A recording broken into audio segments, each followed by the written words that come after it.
Eita, cidade bem cuidada, viu? E não é de ouvir falar, é de ver, sentir.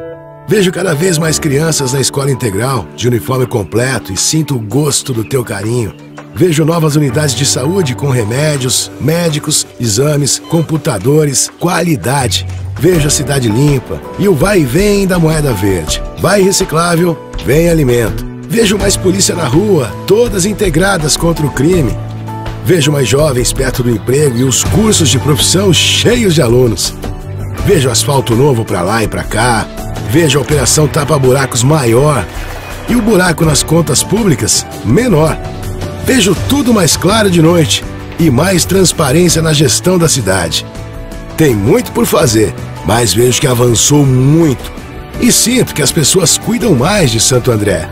Olha, sinceridade, por tudo que vejo, sinto orgulho da minha cidade. Prefeitura de Santo André.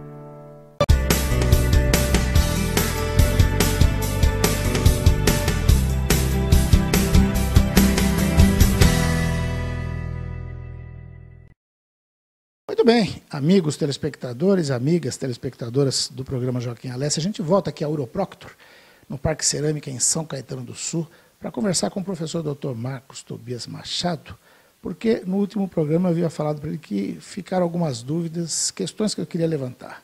Professor, quando o senhor falou da metástase, né, eu tinha entendido que poderia ter um câncer de próstata originário em outro órgão, ou num osso, alguma coisa, ou o contrário. Isso existe? Não, o que acontece mais na próstata, normalmente o tumor é primário da próstata. Tá? E aí ele vai crescendo. A primeira coisa que ele faz é sair da próstata localmente. Ele invade o tecido gorduroso em volta, a musculatura. Depois ele passa a dar metástase para os linfonodos. E por último, metástases à distância, onde o principal sítio são os ossos. Mas pode ir para qualquer outro tipo de órgão. E isso, obrigatoriamente, em próstata é bem claro que não há uma ordem clara. Não, ele pode ter metástase à distância e não ter linfonodal. Ele pode ter muita metástase linfonodal e não ter metástase à distância nos ossos. Então, é um câncer que tem uma variação muito grande de apresentação. Então, a gente tem que avaliar bem isso antes de propor o tratamento. Porque se a doença está localizada no órgão, faz todo sentido a gente erradicar ela, tentar erradicar retirando o órgão, ou fazendo uma radiação em todo o órgão.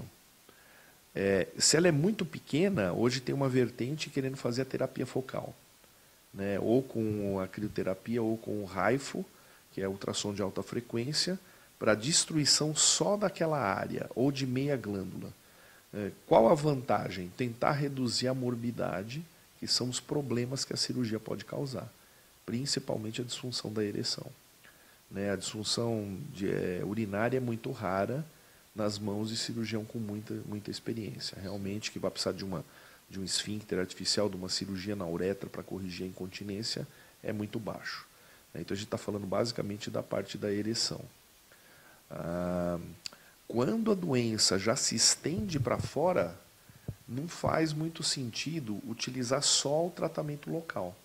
Então, o tratamento aí é feito com drogas que vão circular o corpo todo, que vão tentar combater o câncer de uma maneira global. E existe hoje uma tendência a se fazer, na doença metastática, também fazer radioterapia.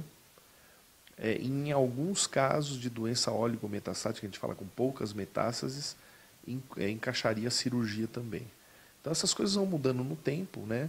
Por isso existem as equipes multidisciplinares, com cirurgião, radioterapeuta, oncologista. Normalmente a gente discute esses casos mais complexos aí com uma equipe multidisciplinar para tentar entender a necessidade do paciente e oferecer o tratamento mais personalizado possível. Correto. O senhor estava falando também, agora pintou uma outra dúvida. A gente fala muito de disfunção erétil.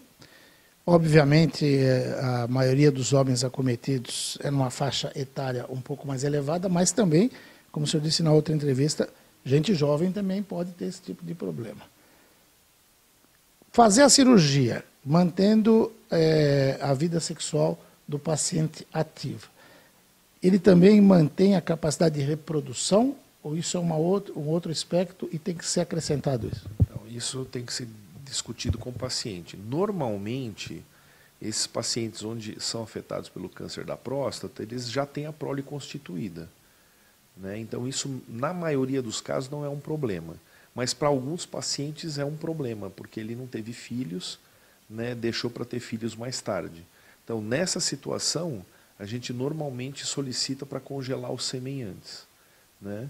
E se isso não for feito e ele desejar ter os filhos, tem a possibilidade de retirar o sêmen, os espermatozoides do epidídimo ou do testículo e fazer a injeção intracitoplasmática, que é uma técnica mais avançada de reprodução assistida, que é feito por indivíduos especialistas nessa área. Então, assim, tem a possibilidade sim de ser pai, mas não por via natural, depois que se retira a próstata. Aí de jeito nenhum, quando retirou a próstata não dá? Não, porque ela está no trajeto do sêmen. Então você acaba amarrando os canais deferentes que trazem o sêmen do testículo, do epidídimo, para a uretra, né? E você faz uma disjunção disso.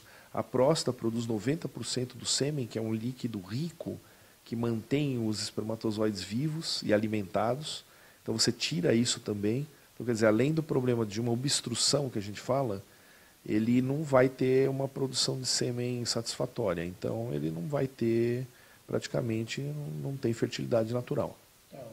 Bom, eu estava falando, esse programa é o último do Novembro Azul, mas é importante deixar bem claro que Novembro Azul ele é para chamar a atenção dos homens, assim como Outubro Rosa chama a atenção das mulheres, mas o tratamento, a prevenção, a preocupação deve ser o ano todo, né? Não só nessa época. As pessoas têm que procurar sempre o seu médico.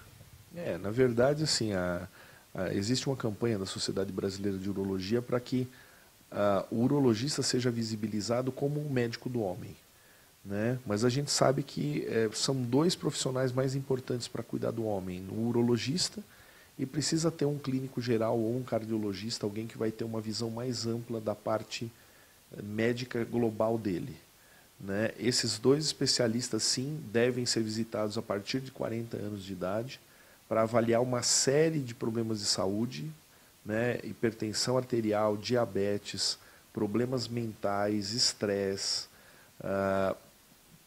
uma gama de problemas que podem trazer tanto reduzir a vida do indivíduo, se tiver infarto, um AVC, pode ser fatal, até a melhoria da qualidade de vida, quer dizer, a prevenção desses eventos de um infarto, de um derrame, que pode deixar sequelas graves no indivíduo, sequelas renais, sequela motora, quer dizer, vai tirar o indivíduo da sua atividade habitual, né? Até os problemas da próstata, que a gente já discutiu bastante, que alteram muito a qualidade de vida quando está dando muito sintoma, e pode até correr risco de vida se for um câncer de próstata agressivo.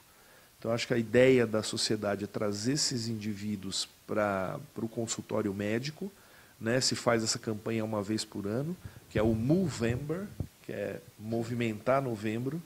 É uma campanha internacional, mundial, né? Que foi abraçada no Brasil por alguns anos, né? Com a ideia de fazer a prevenção de toda doença, de todas as doenças e ter uma saúde integral do homem.